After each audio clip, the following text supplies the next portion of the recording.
Quelle transaction a été la plus challengeante? Toutes les transactions ont un petit quelque chose de challengeant. Ça, j'aime le dire à mes clients, ça ne sera pas un long fleuve tranquille.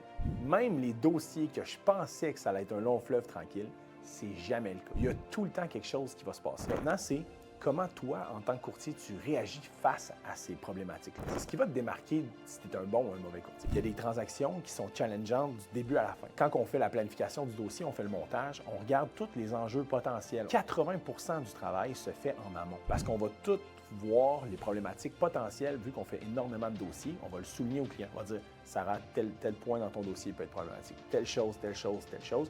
Et on vient mitiger ces risques-là. Dans une transaction compliquée, puis je ne vais pas t'en pinpoint une, je vais juste te dire qu'est-ce qui se passe. Bien, c'est compliqué du début jusqu'au déboursé au notaire. Et ça, des transactions comme ça, on en a quand même quelques-unes. Ce qui est le fun, c'est qu'on a tellement mitigé les risques au départ que durant la transaction, ça coule mieux. Donc, oui, il y a des problèmes, mais on les règle très rapidement, puis ça continue à avancer. Éventuellement, je me book un voyage en Turquie parce que j'ai perdu des cheveux à cause de bien des transactions. Mais, somme toute, notre taux de réussite est tout le temps très positif. En fait, on n'a jamais vraiment échappé de dossier. On s'est toujours rendu jusqu'à la fin.